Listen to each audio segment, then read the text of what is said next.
فاسألوا أهل الذكر إن كنتم لا تعلمون.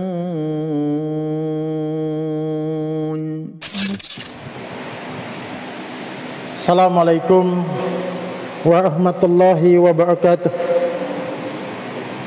Innal hamdalillah nahmaduhu wa nasta'inuhu wa nastaghfiruh wa na'udzu billahi min syururi anfusina wa min sayyiati a'malina may yahdihillahu fala mudhillalah wa may yudlil fala hadiyalah. Asyhadu an la ilaha illallah wahdahu la syarikalah wa asyhadu anna Muhammadan abduhu wa rasuluhu la nabiyya ba'dah. Allahumma salli wa sallim ala nabiyyina Muhammadin wa ala alihi wa ashabihi wa man tabi'ahum bi ihsanin ila yaumiddin. Amma ba'du. Alhamdulillah, ikhwani fid din, jamaah yang dimuliakan oleh Allah Subhanahu wa taala, kembali kita bersyukur kepada Allah atas limpahan nikmat, limpahan karunia-Nya, sehingga pada kesempatan malam ini kita dapat kembali melanjutkan pengajian kita. Mudah-mudahan apa yang kita lakukan pada kesempatan malam ini dicatat oleh Allah Subhanahu wa taala sebagai amal saleh yang tentu saja kita harapkan bisa memperberat timbangan kebaikan kita di hari kiamat kelak. Salawat dan salam semoga senantiasa dilimpah curahkan kepada Nabi kita Nabi Muhammad sallallahu alaihi wasallam, keluarga, sahabat dan pengikut-pengikut beliau, umat-umat beliau yang tetap istiqamah, dan semoga kita termasuk di antara umat-umat beliau yang mendapatkan keistiqomahan tersebut. Jamaah yang dimuliakan oleh Allah Subhanahu wa taala, mungkin pada malam ini kita selingi dulu kajian kita yang biasanya kita membahas makna di balik bacaan-bacaan salat kita. Maka sebagai selingannya pada kesempatan malam ini kita akan menyampaikan tentang sebuah hadis. Hadis ini berbicara tentang sifat kemunafikan. Kenapa saya merasa penting untuk membahas ini? Sebab kita juga perlu diingatkan tentang bahayanya sifat kemunafikan ini. Sebab para sahabat dulu dan para ulama, para salafus saleh itu sangat takut sekali kalau mereka itu tertimpa yang namanya kemunafikan ini. Sebagaimana sebuah riwayat dari Imam Muslim diceritakan dari Hanzalah Al-Usayyidi, beliau adalah termasuk juru tulisnya Rasulullah sallallahu alaihi wasallam. Hanzalah bercerita, Abu Bakar As-Siddiq pernah menemuiku, lalu ia berkata kepadaku, "Bagaimana keadaanmu wahai Hanzalah?" Maka kata Hanzalah, aku menjawab, "Hanzalah kini telah menjadi munafik." Jadi Hanzalah ini bercerita, ini kan sahabat Nabi, bahwa sahabatnya yang lain, yakni Abu Bakar As-Siddiq, itu datang menemui Hanzalah. Seperti biasa, kita kalau ketemu jamaah, kalau ketemu teman kita, kalau ketemu sahabat-sahabat kita, pasti yang kita tanyakan itu bagaimana kabarnya. Nah, bagaimana kabarmu wahai Hanzalah? Tiba-tiba Hanzalah mengatakan, ini Hanzalah sendiri yang mengatakan, Hanzalah telah menjadi munafik. Maksudnya dirinya telah munafik. Lalu Abu Bakar berkata, subhanallah, apa yang engkau katakan ini wahai Hanzalah? Abu Bakar kaget. Kok Hanzalah mengaku menyebut dirinya itu telah munafik. Kemudian Hanzalah menjawab, kami jika berada di sisi Rasulullah sallallahu alaihi wasallam, kami teringat neraka dan surga sampai kami seperti melihatnya di hadapan kami. Namun ketika kami keluar dari majelis Rasulullah sallallahu alaihi wasallam dan kami bergaul dengan istri dan anak-anak kami, sibuk dengan berbagai urusan pekerjaan kami pun jadi banyak lupa. Jadi Hanzalah itu merasa dirinya munafik. Kenapa indikasinya?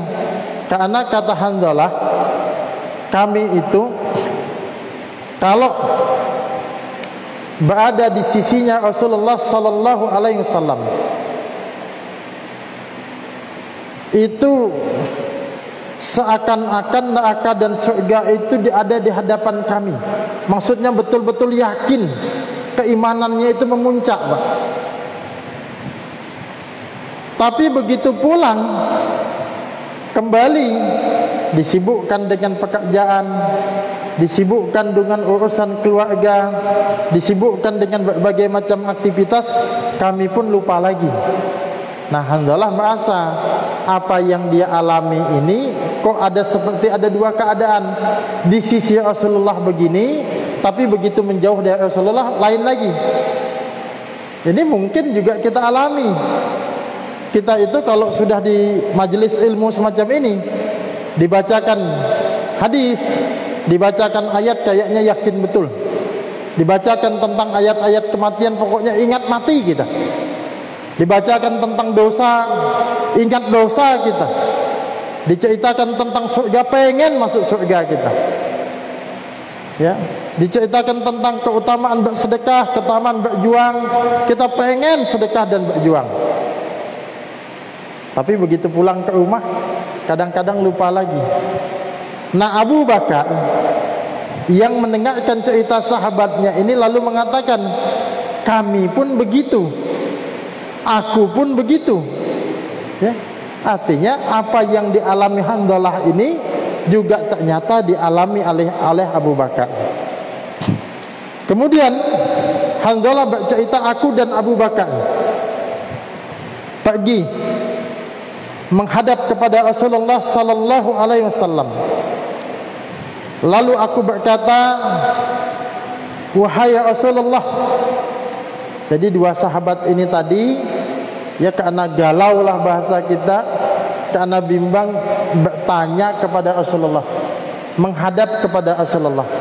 Lalu dia berkata, wahai Rasulullah, jika kami berada di sisimu, kami akan selalu teringat kepada neraka dan surga, sampai-sampai seolah-olah surga dan neraka itu benar-benar nyata ada di hadapan kami. Namun jika kami meninggalkan majelismu, maka kami tersibukkan dengan istri, anak dan pekerjaan kami, sehingga kami pun banyak lupa.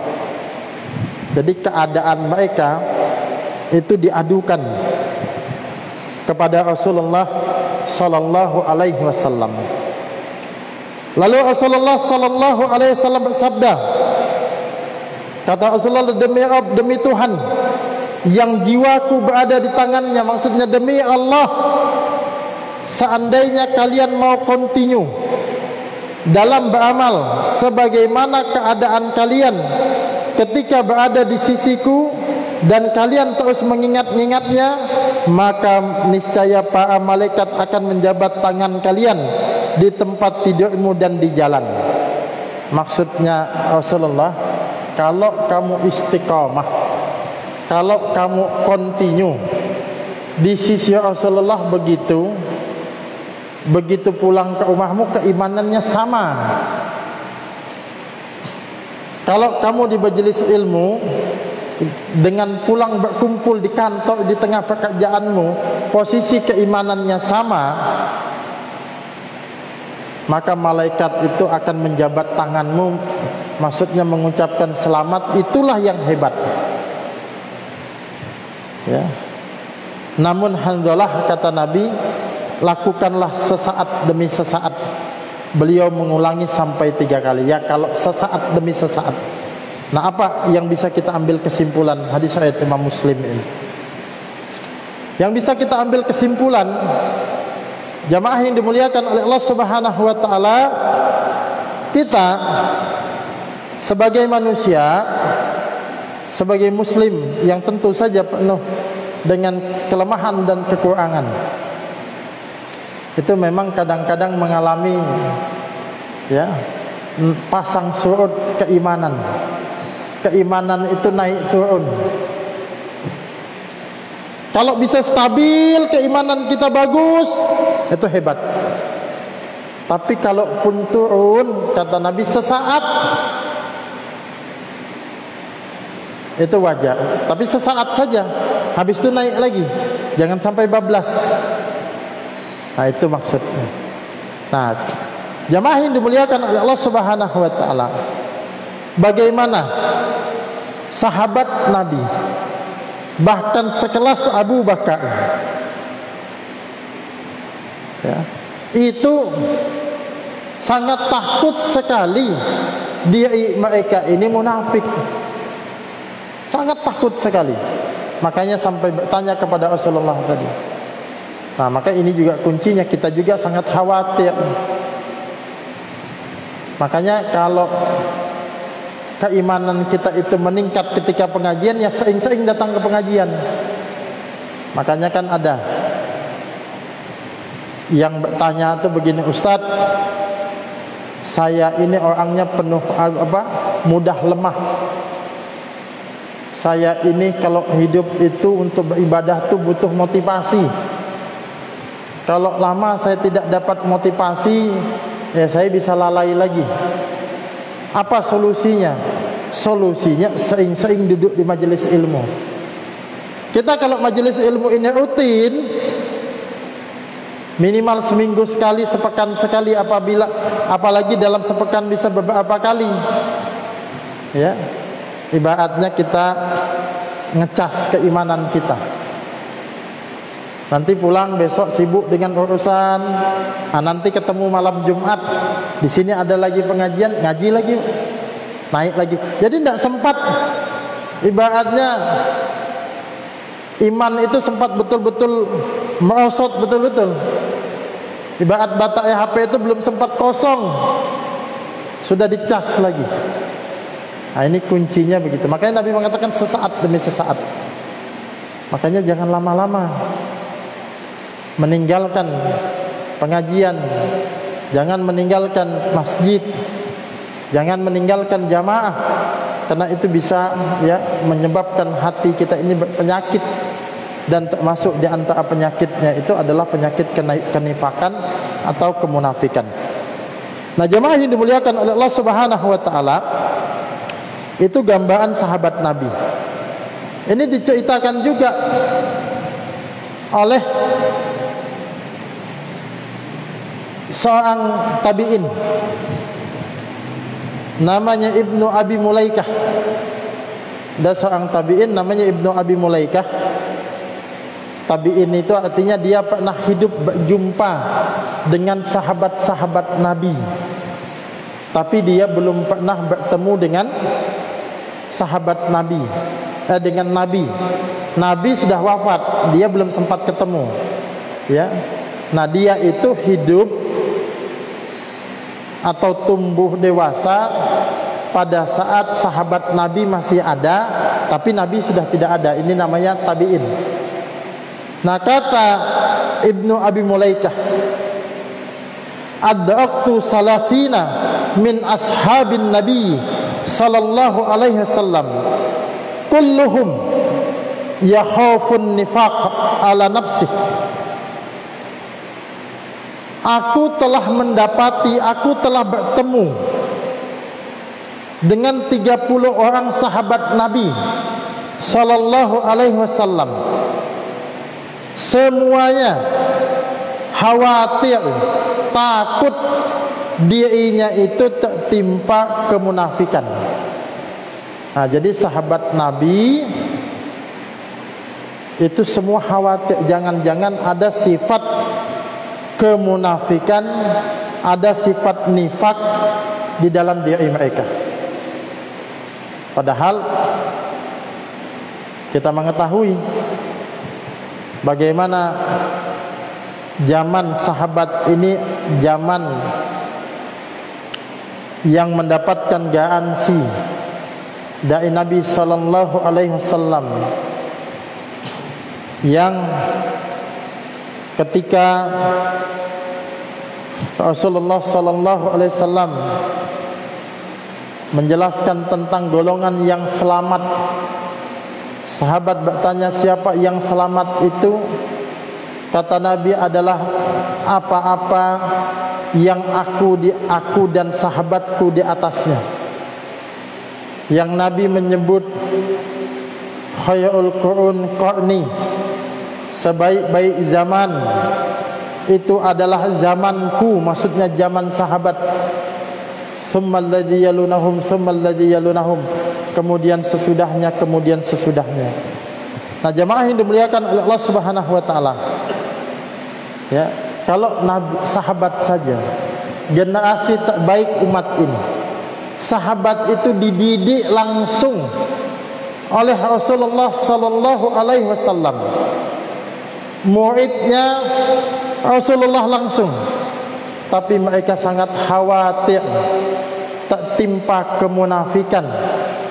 Maka tentu kita lebih-lebih lagi, harusnya kemudian kita lebih patut lagi untuk waspada dengan sifat kemunafikan itu.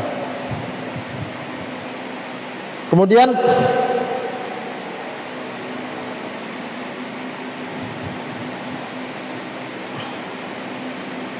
ada lagi perkataan Imam Ahmad bin Hanbal. Wasu'ilal Imam Ahmad, dan Imam Ahmad itu pernah ditanya, ma taqulu fi man la yakhafu ala nafsihin nifaq. Kata seseorang yang bertanya kepada Imam Ahmad, apa yang engkau katakan pada orang yang tidak khawatir pada dirinya kemunafikan? Maksudnya apa nasihatmu wahai Imam Ahmad kepada orang yang merasa dirinya itu tidak takut sama sekali dengan kemunafikan? Faqala, Imam Ahmad mengatakan, wa man ya'manu ala nafsihin nifaq. Siapakah yang merasa, siapa saat ini yang dirinya itu aman dari sifat kemunafikan itu?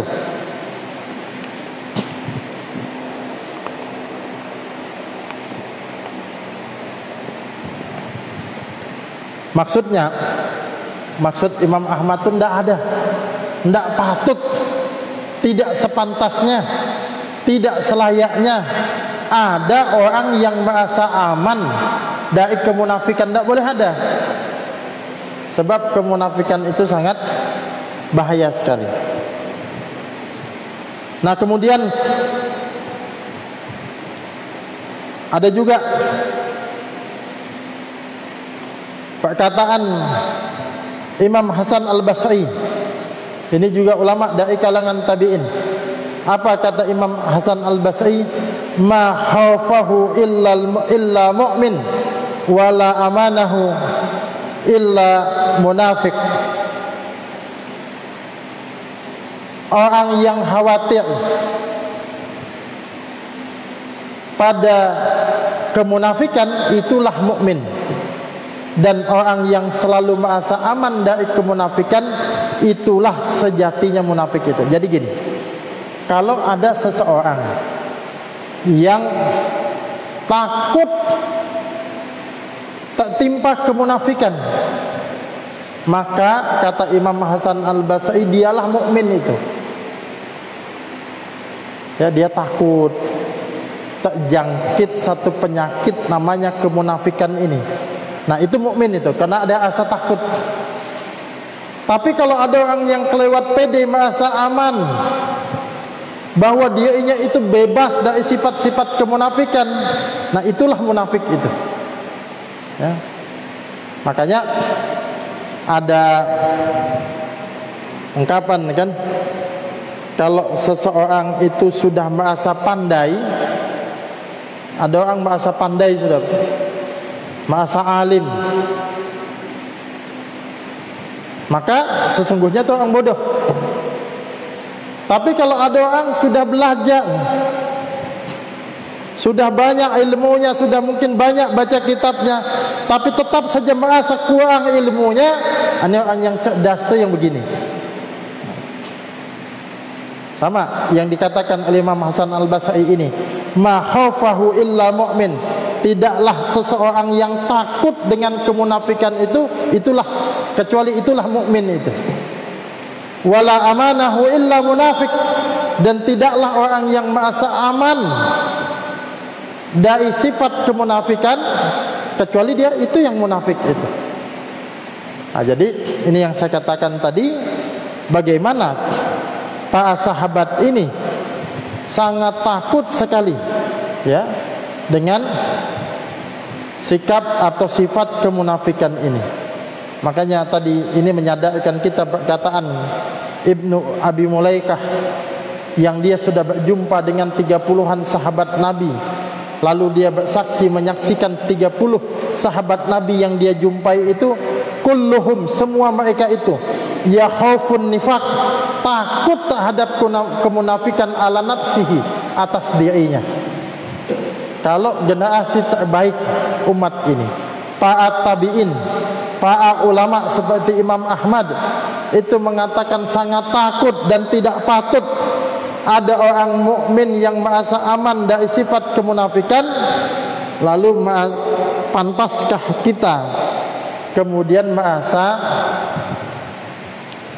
bebas-bebas saja, merasa aman-aman saja dari sifat kemunafikan itu.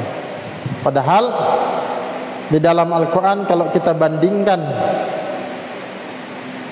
misalnya Allah kan punya menurunkan, menjelaskan tentang satu ayat yang disebut dengan Al-Kafirun, lalu ada Al-Munafikun, membongkar kedok kemunafikan itu lebih banyak ayatnya, ya. Begitu juga di awal-awal Al-Baqarah, ketika menjelaskan tentang kemunafikan 2 ayat, Al-Baqarah ayat 6 sampai kemudian ayat yang ke-7. Tapi ketika menjelaskan orang-orang munafik, ini ayatnya lebih banyak. Makanya orang munafik nanti di akhirat itu siksaan mereka dahsyat, sebagaimana dijelaskan di dalam surah An-Nisa ayat 145 itu, innal munafiqina fit darki asfali minan nar walan tajida lahum nasira. Sesungguhnya orang-orang munafik itu ditempatkan pada tingkatan yang paling bawah dari neraka, dan kamu sekali-kali tidak akan mendapatkan seorang penolong pun bagi mereka. Ini kenapa jamaah yang dimuliakan oleh Allah Subhanahu wa taala? Karena kemunafikan, munafik itu sejatinya orang kafir, tapi mereka tidak mau, ya, membuka kedok kekafirannya secara terang-terangan. Dia menyamar jadi seorang muslim, maka dia tampakkan seolah-olah muslim. Gini, contoh sederhana, kalau ada penipu tapi terang-terangan dia, ya, atau pelaku kejahatan melakukan kejahatan Terang-terangan dia tidak menyamak, tidak memalsukan identitasnya, itu jahat. Tapi kalau ada pelaku kejahatan dia menyamar jadi polisi, ini kan lebih parah nih Pak, lebih bahaya. Nah orang munafik itu siksanya berat begitu. Dia orang kafir tapi menyamar mengaku menjadi orang Islam. Itu bahayanya orang munafik. Atau ada dukun, bahaya dukun, ya. Tapi ada yang lebih bahaya dari sekedar dukun biasa. Apa? Dukun yang ngaku ustad. Nah itu yang bahaya Pak. Kan banyak dukun ngaku ustad. Nah, itu yang lebih bahaya. Kenapa? Karena di situ orang bisa tertipu, di situ orang kemudian bisa terkecoh. Nah orang munafik itu pada asalnya demikian, pada hakikatnya itu demikian.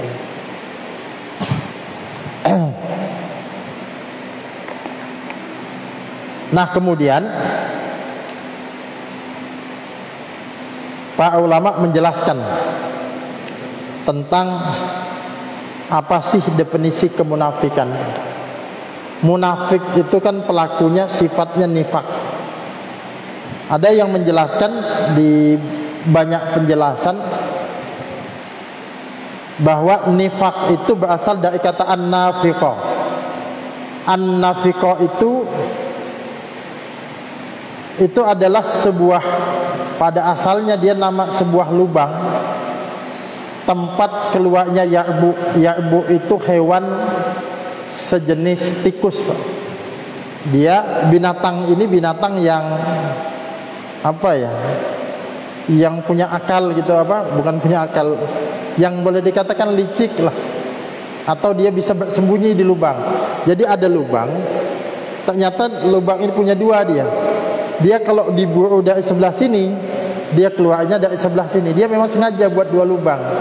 Kalau kita buru dari sebelah sini, keluarnya dari sebelahnya lagi. Nah itu asalnya kata nifak itu. Nah, kemudian adapun kata nifak secara istilah nanti disebutkan adalah menampakkan keislaman dan kebaikan, akan tetapi mereka menyembunyikan kekufuran dan keburukan. Aslinya orang kafir, tapi mereka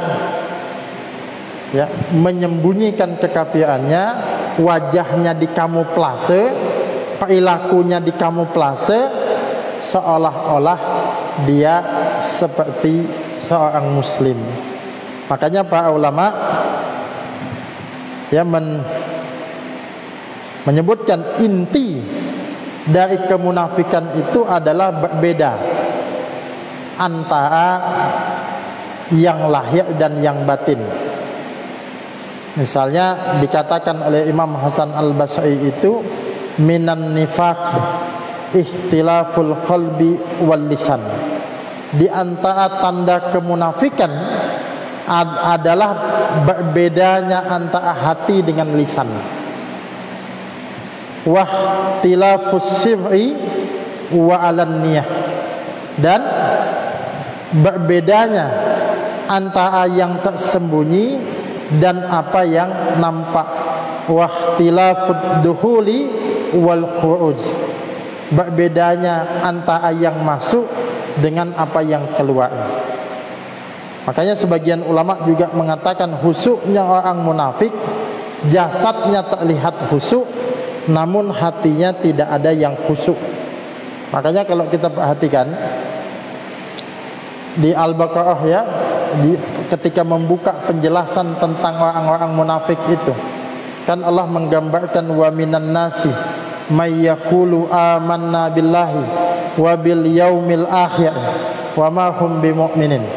Di antara manusia itu ada mereka yang mengatakan amanna billahi wa bil yaumil akhir, kami telah beriman kepada Allah dan hari kemudian.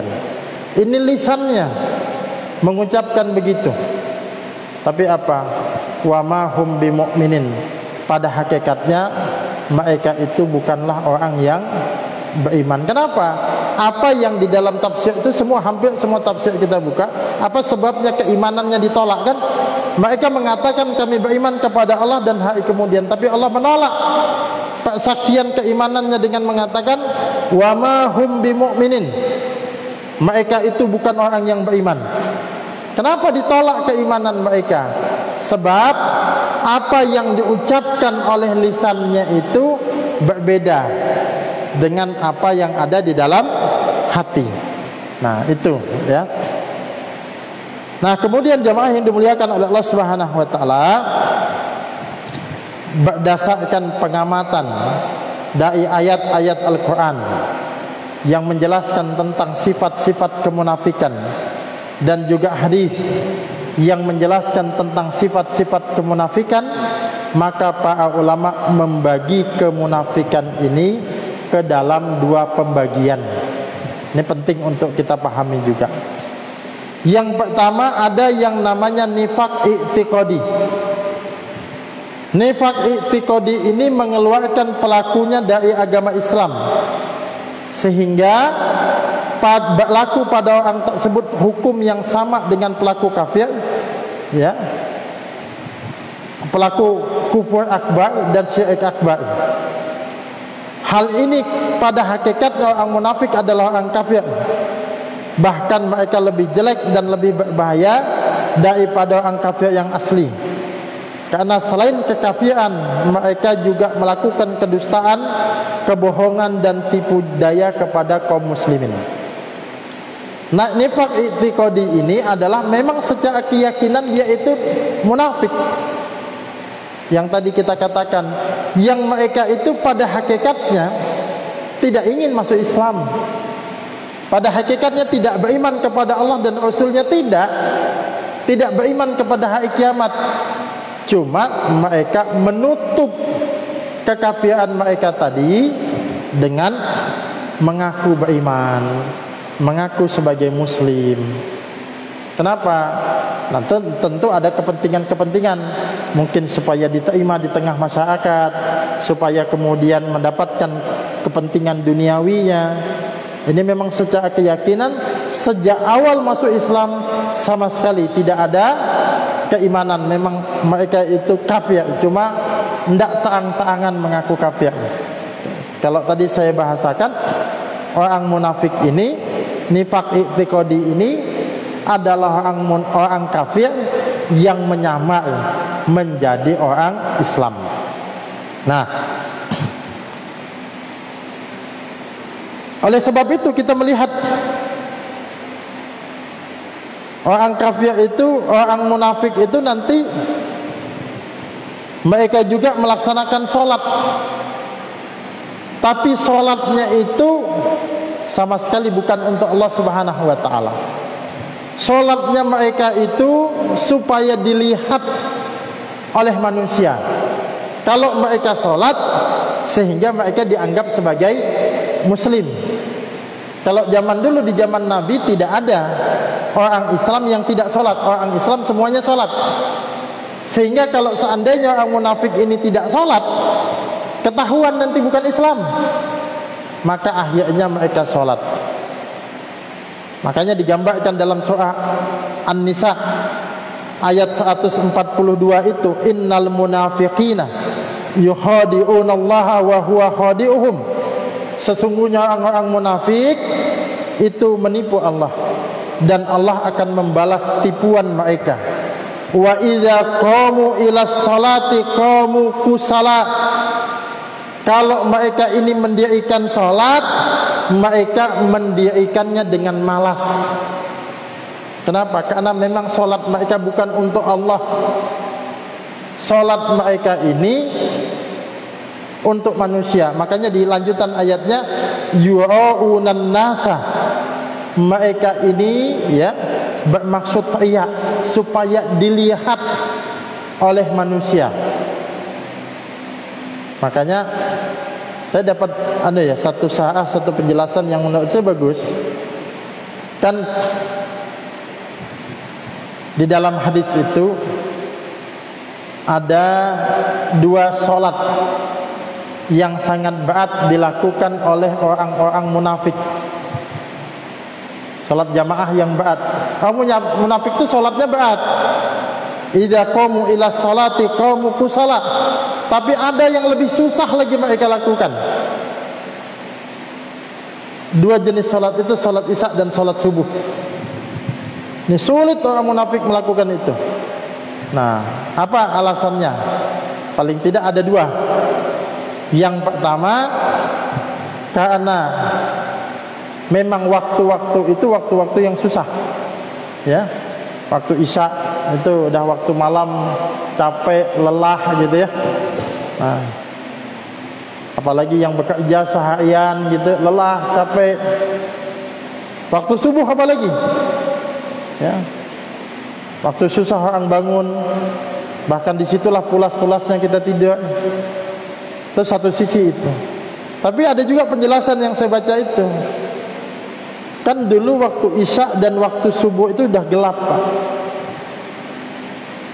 Udah gelap. Nah, orang munafik itu bahasa gampangnya gini, kalau isya dan subuh nggak ke masjid juga nggak apa-apa. Toh nggak ada yang lihat juga. Toh gelap juga, kan gitu. Karena salat mereka bukan untuk Allah, salat mereka untuk manusia. Makanya salat isya dan salat subuh itu mereka sulit, malas kerjakan. Kenapa? Tidak ada yang lihat juga. Kalau kita kan tidak ada yang lihat, ya salat itu untuk Allah Subhanahu wa taala. Nah itu. Nah, yu'aunan nasa, mereka bermaksud teriak. Ya. Makanya orang munafik itu salatnya, ciri-ciri salatnya orang munafik itu suka menunda-nunda waktu salat. Salat mereka itu mepet-mepet waktunya. Ya, dekat terbenam matahari baru mereka salat. Kalau sudah mepet waktunya, salat mereka dikatakan di dalam hadis itu seperti burung yang mematuk, cepat sekali. Setelah itu kalau sudah cepat, nah konsekuensinya disebutkan dari ayat ini, la yadhkurunallaha illa qalila. Mereka itu tidak berzikir, tidak menyebut Allah, padahal tujuan salat itu adalah untuk mengingat Allah. Dirikanlah salat untuk mengingatku. Tapi karena salatnya buru-buru, waktunya sudah mau habis, ya salatnya sebatas formalitas. Kalaupun nyebut nama Allah sebatas nyebut di lisannya, tidak sampai ke dalam hatinya. Itu orang munafik yang nifak secara i'tiqadi, nifak secara keyakinan. Nah, ini yang diancam tadi. Yang diancam masuk neraka yang paling bawah tadi. Kemudian jamaah yang dimuliakan oleh Allah Subhanahu wa taala, ada yang kedua, yakni nifak amali. Nifak amali ini nifak secara perbuatan. Artinya nifak ini berkaitan dengan amal perbuatan, bukan dengan keyakinan. Maksudnya begini, kalau nifak i'tiqadi tadi memang dia tidak beriman kepada Allah, tapi kemudian mengaku beriman.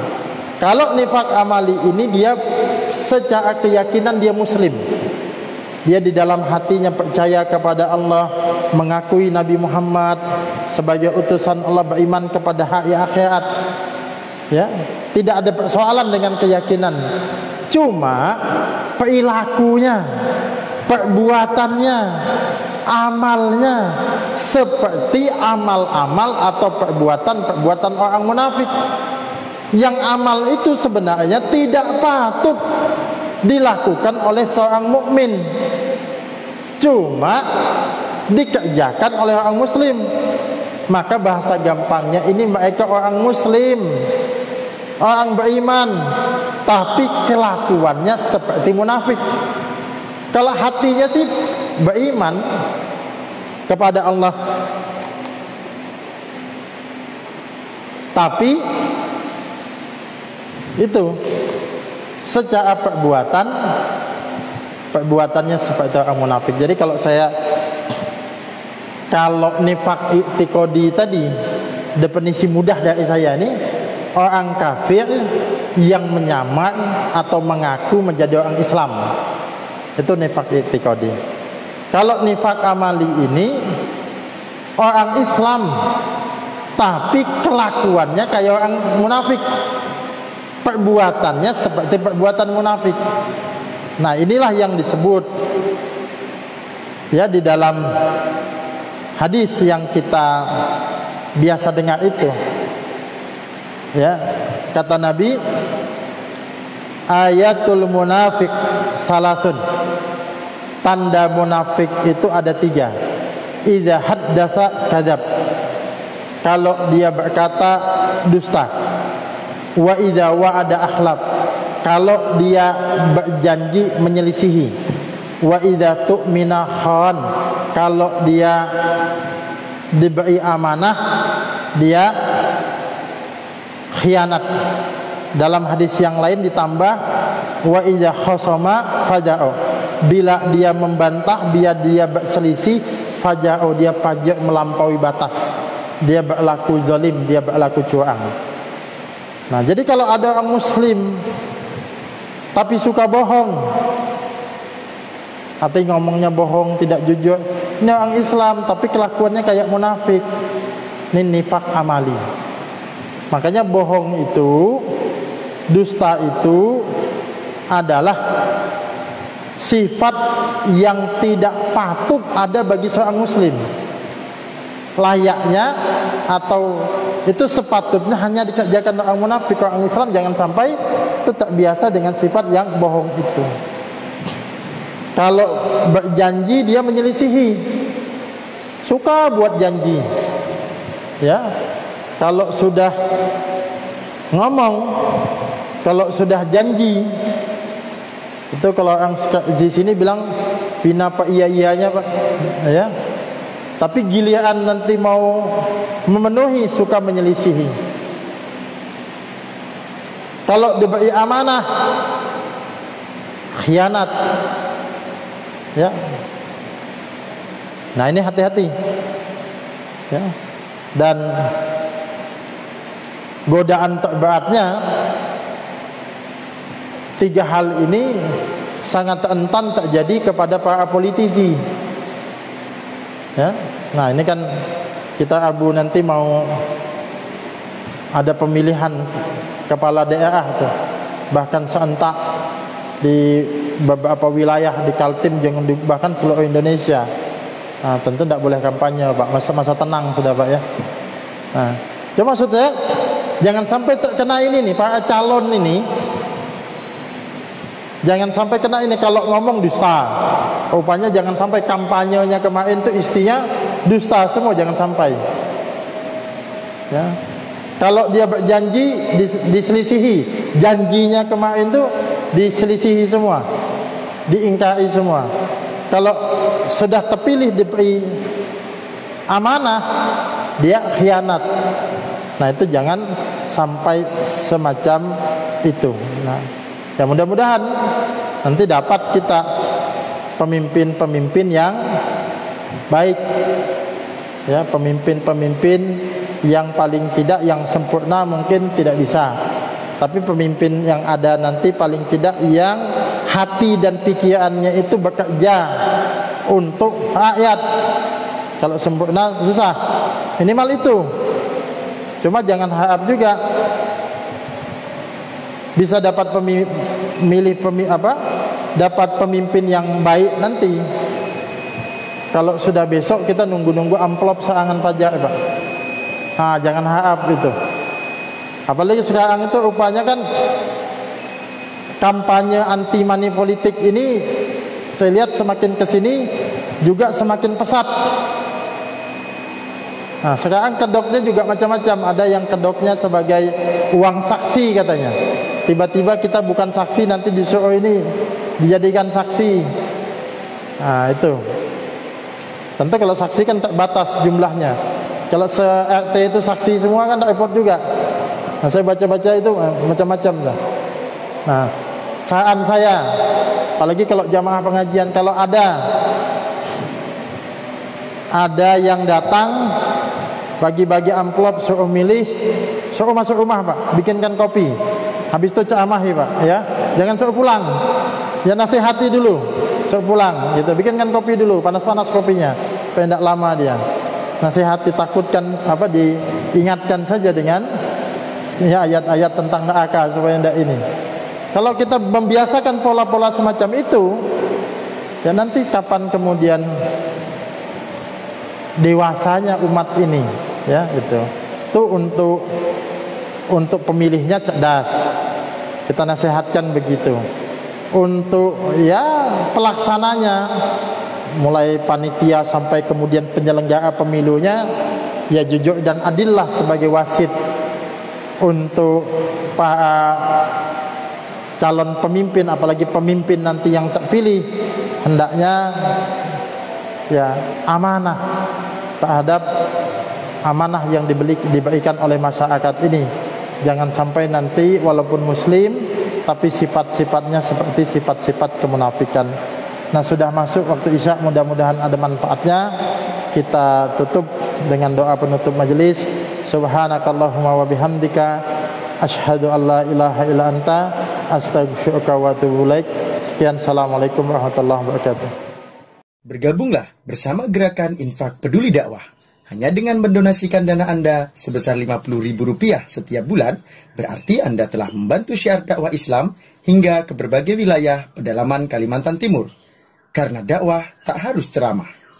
Kirim SMS atau WA Anda, ketik GIB Dakwah, kirim ke 0811 586 1331.